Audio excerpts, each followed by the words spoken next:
It is very nice to greet you again. In today's video we will talk about the following. What your ex thinks during the no contact rule. In this video, we'll talk about your ex's thoughts during the no contact period. We'll discuss this sensitive topic from a different angle, but it's still, by far, the most popular topic people need to know about. So, let's start by delving into your ex's mind and what might be going through their head while they're not in contact with you. 1. The relief stage. Why your ex thinks you're fine.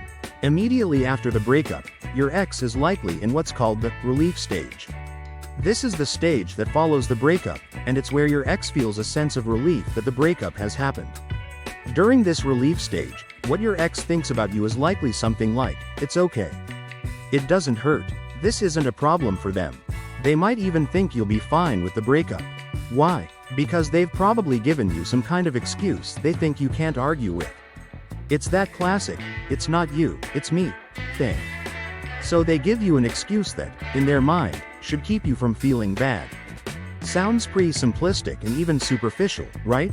So, while your ex may think they've got it all figured out and you'll just move on, that mindset won't last forever and will likely affect them significantly differently as the days go by. And that's where things start to change. 2. The curiosity stage. Why your silence creates instability. After the initial relief, your ex will likely enter what's called the curiosity stage. This is when they start to get curious about your silence. At first, they might think, "Okay, I'm fine, everything's fine." But as time goes on, they start to wonder, "Wait a minute, why hasn't he contacted me?" In their mind, they've already processed the breakup because they've probably been thinking about it for weeks, if not months. They've had the internal conversation and were preparing for the breakup. But what they didn't prepare for is your silence. They expect you to try to win back the relationship, validate them, and make them feel like they're still the most attractive person. But when you don't, you throw their life into disarray. 3. The worried stage. When your silence feels like rejection. As your ex moves past the curiosity stage, they enter the worried stage. This is where your silence starts to feel like rejection to your ex. Think about it.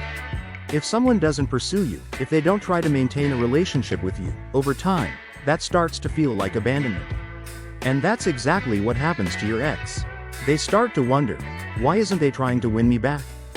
Doesn't they care about me anymore? Is they really over me? And the more they think about it, the more they start to feel like you're the one who rejected them. They have to deal with their own feelings, their own doubts, and their own pain. And that's when they start to wonder if they made the right decision. If you keep trying to contact them, if you keep showing up and begging them to come back, they'll never get the chance to miss you. 4. The dilemma stage. Should they reach out?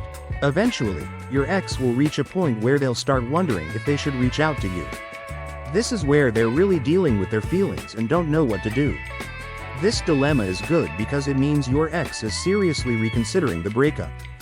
They're starting to realize that maybe they made a mistake and that maybe they want you back. But here's the key. If you've had no contact, if you've given them the space to miss you, they're more likely to reach out because they think you can handle it. But if you've been bothering them, if you haven't respected their request for space, they may be hesitant to reach out because they don't want to lead you on. They're afraid that if they text or call you, you'll get too attached too quickly and think they're back together when they're not. Conclusion. The power of no contact. No contact isn't just about giving your ex space. It's about giving them a chance to realize what they've lost, and feel the loss. It's about letting them go through the stages of relief, curiosity, worry, reaction, and dilemma. And it's about showing them that you're strong enough to stay away, respect their decision, and move on if necessary. So, if you're not in contact right now, stay strong. Don't give in to the temptation to reach out. Let your ex come to you when they feel like it. And when they do, approach it with caution and reserve. Don't rush into rekindling things. Let them earn their place back in your life. You are an essential part of what we do on this channel. For this reason, we keep an eye on what you need, and if it is your desire to recover your ex correctly and effectively, you must click on the link below.